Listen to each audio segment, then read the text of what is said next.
Magandang araw po sa bawat isa sa atin. Nais ko pong magbahagi sa inyo ng salita ng Diyos sa oras na ito. Ang tatang talata po na ating babasahin ay matatagpuan po natin sa unang Korinto 13. At ganito po ang ating mababasa.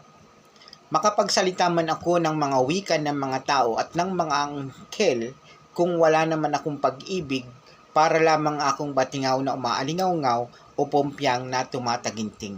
Ano po? Napakaganda po ng talata na ating nabasa. Ito po ay pagpapakita na anuman po ang ating sitwasyon, anuman po ang ating ministeryo, gaano man po tayo ginagamit ng Panginoon, kung wala po tayong pag-ibig, baliwala po ang lahat. Sapagkat ang pag-ibig na tinuturing po dito ay yung agape love, yung highest form of love. Ano po? Imaginin po natin yung isa pong batingaw o pumpyang na tumataginting ay parang ito po ay walang kabuluhan. Ano po? Ganun po ang pagkakahalintulad ng talatang iyon. Nagkakaroon lamang po ng kabuluhan ang ginagawa natin sa Panginoon kapag meron po itong pag-ibig. Ano po? Lalong-lalo na po ngayon, karamihan po sa mga tao ngayon ay nagdiriwang po ng araw ng mga puso. Ano po?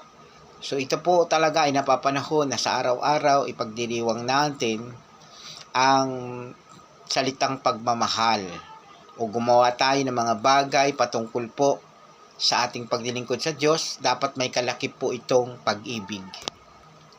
Sa talatang 2, ganito pong ating mababasa.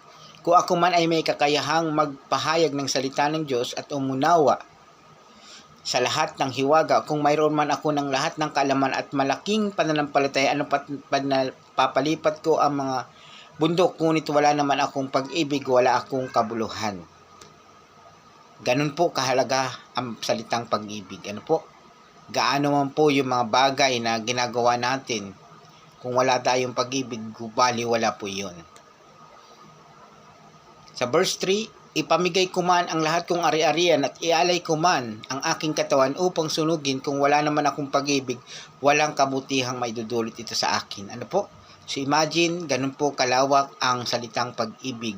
Ganun po kalawak ang dapat na maging pakahulugan natin sa pag-ibig. Napakalalim po ano. Sa verse 4, ang pag-ibig ay matyaga at magandang loob, hindi nananaghili, nagmamampuri o nagmamataas, hindi magaspang ang pag-uugali, hindi makasarili, hindi magagalitin o mapagtanim sa kapwa. Hindi nito ikinatutuwa ang gawang masama, ngunit ikinagagalak ang katotohanan. Ang pag-ibig ay mapagbata, mapagtiwala, puno ng pag-asa at pagtitiyaga hanggang sa wakas.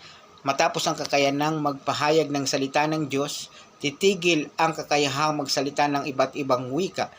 Mawawala ang kalaman, ngunit ang pag-ibig ay walang katapusan. Ano po? So, ganun po ano? Napakalawak po na ang pag-ibig po ay walang katapusan.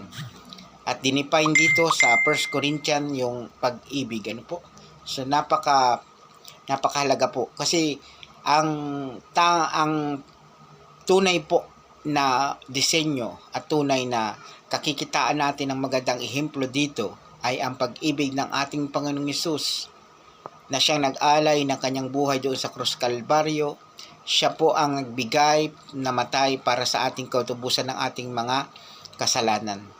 Ano po? Yun po ang pinakadahilan kung bakit ang mensahe po ng pag-ibig, ang mensahe ng pagparit